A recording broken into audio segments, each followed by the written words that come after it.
नेताओं से, इन अधिकारियों से उम्मीद करना ना के बराबर है। उम्मीद की भी नहीं जा सकती इनसे, क्योंकि मरे हुए लोगों से उम्मीद नहीं की जाती।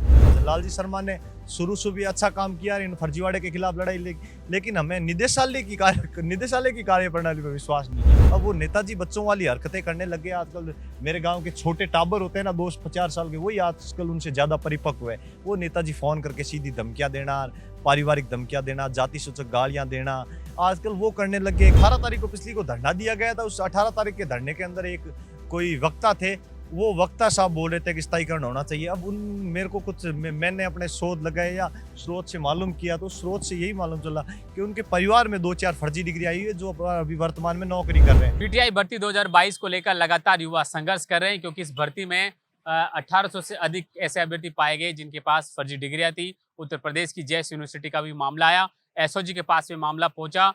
लेकिन इस पूरी भर्ती में अभी भी जिन युवाओं को नौकरी दी जा चुकी है, क्योंकि 5546 पदों पर ये भर्ती निकाली गई थी, जिनमें से आधे से अधिक युवाओं को 2 साल का उन्होंने प्रोबेशन पीरियड पूरा कर लिया है। लेकिन उन युवाओं के साथ में जो अभ्यर्थी जिन्होंने मेहनत करी, परीक्षा पास करी और पहली मेरिट लिस्ट में नाम आया, उसके बाद फर्जीवाड़े का खुलासा हुआ। उत्तर प्रदेश की यूनिवर्सिटी से फर्जी डिग्री लगाकर राजस्थान में पीटीआई भर्ती में नौकरी हासिल की। और अभी ये केस अभी हाईकोर्ट में भी इसकी सुनवाई होनी बाकी है। एसओजी के पास में भी पूरे दस्तावेज है।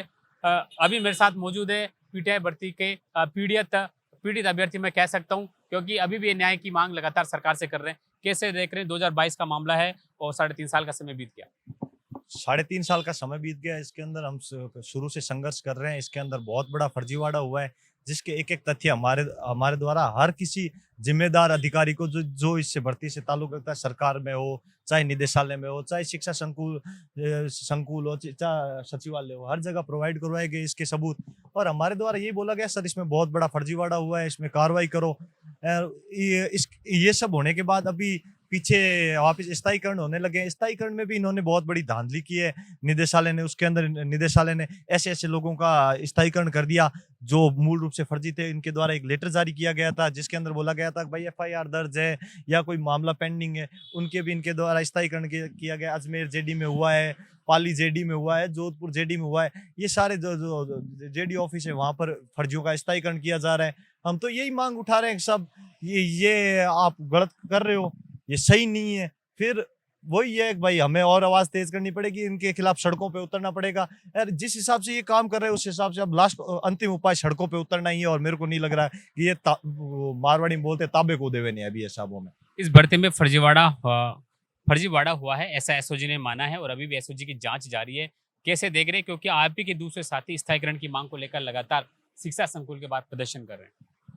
हाँ, वो उनकी मांग देखो जायज है करना, कि हाँ कि जो उनकी मांग है, जो सही है, उनका स्थायीकरण होना चाहिए। और मैं शुरू से इनके पक्ष में हूँ, स्थायीकरण होना चाहिए। लेकिन स्थायीकरण में भी ये नहीं होना चाहिए कि ये फर्जियों का स्थायीकरण कर दें।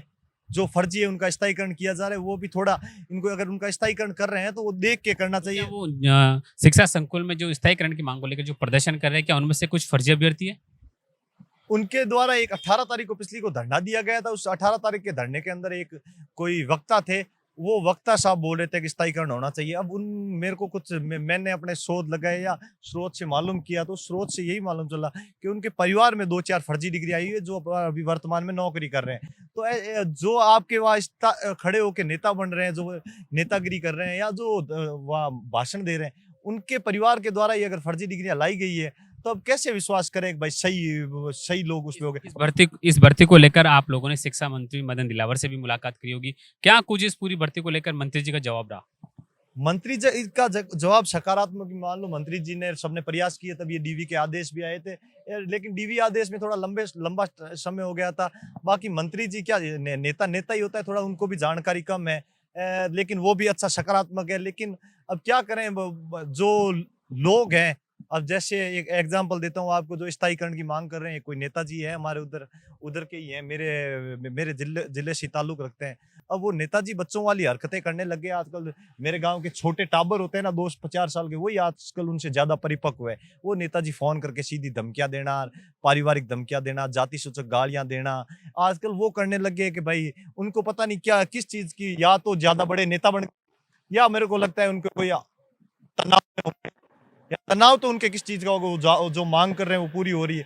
तो मेरे हिसाब से उनकी मानसिक स्थिति थोड़ी-सी अभी डाफा-चूक चल रही है। मेरे हिसाब से उनकी मानसिक स्थिति अब तो थोड़ी सही हो जाए। मैं करणी माता से, ईश्वर से प्रार्थना करूँगा, मैं बाकी तो आप कुछ हमारा करो नहीं करो, उनकी थोड़ी मानसिक स्थिति सही कर इस दो। भर्ती में फर्जीवाड़ा हुआ है, एसओजी लगातार मान रही है, 3.5 साल का समय बीत गया। आखिर इतना समय लग क्यों रहा है? क्या सरकार की कार्यप्रणाली पर आपको विश्वास है कि पूरा निष्कर्ष आएगा? सरकार की कार्यप्रणाली पे तो हमें विश्वास था, क्योंकि भजन लाल जी शर्मा ने शुरू से भी अच्छा काम किया इन फर्जीवाड़े के खिलाफ लड़ाई, लेकिन हमें निदेशालय की कार्यप्रणाली पे विश्वास नहीं है। निदेशालय इतनी बढ़िया जगह है, शिक्षा निदेशालय, कि अब वो है ना, वो चाहे ना मरे हुए आदमी को नौकरी दे सकते हैं। निदेशालय इतनी जगह है, फर्जीवाड़ा बहुत किया है, कोई कमी नहीं रखी। हमारे द्वारा पहले भी सबूत, इनको ज्वाइनिंग से पहले सबूत प्रोवाइड करवाए गए, उसमें भी इन्होंने अनदेखी की, उनको ज्वाइनिंग दी। आज अगर हमारे वो 1000 सबूत शुरू में दिए थे, वो अगर ये मान्य होते तो आज ये फर्जी नौकरी नहीं कर रहे होते। है क्या अब आगे आप तैयारी करेंगे? तैयारी भैया, जिस मानसिक स्थिति से हम गुजर रहे हैं, जिस फर्जीवाड़े के खिलाफ लड़ते हुए हमें इतना लंबा टाइम हो गया, तैयारी करने का मन ही नहीं करता। अब क्या क्या तैयारी करें, ये फर्जीवाड़ा देख के तैयारी करने का मन नहीं करता। नहीं, अब हमसे तैयारी होगी, क्योंकि लंबा लंबा टाइम गुजर गया है, तैयारी करने का मन करता नहीं है। क्या करें तैयारी करके, हमें ही मालूम है, इसमें ही कुछ नहीं हुआ। अगले वाले में ये सारे मेरे भाई बहन, जो फर्जी भाई बहन थे, मेरे भाई बहन ही क्यों, क्योंकि आज दिनांक तक तो वो सही है, निदेशालय उनका कुछ कर नहीं पाया है। मेरे भाई बहन अगली भर्ती में वही फर्जी, क्योंकि पिछली भर्ती में 33,000 फर्जी डिग्रियां आई थी, वो तो अभी 1500 है, बाकी वाले वेले बैठे ही है, वो वापस आ जाएंगे। सारे मेरे भाई बहन आएंगे, कोई नहीं, अगली वाले में वो भी नौकरी करेंगे। हमारा मन नहीं है, अब मन नहीं करता तैयारी करे कोई नहीं। पूरी भर्ती को लेकर हाईकोर्ट में सुनवाई होनी है, क्या कुछ उम्मीदें हैं? न्यायपालिका से हमें पूरी उम्मीद है, क्योंकि आज दिनांक से क्या, हमें पहले से ही लग रहा है कि हमारे लिए न्यायपालिका ही है, जो कोर्ट है वहीं से रास्ता खुला हुआ है, वही हमें न्याय दिलाएगी। बाकी अब नेताओं से, इन अधिकारियों से उम्मीद करना ना के बराबर है, उम्मीद की भी नहीं जा सकती इनसे, क्योंकि मरे हुए लोगों से उम्मीद नहीं की जाती। पीटीआई भर्ती 2022 5546 पदों पर भर्ती निकाली गई और इस भर्ती में किस तरह से फर्जीवाड़ा, उस फर्जीवाड़े को एसओजी ने उजागर किया।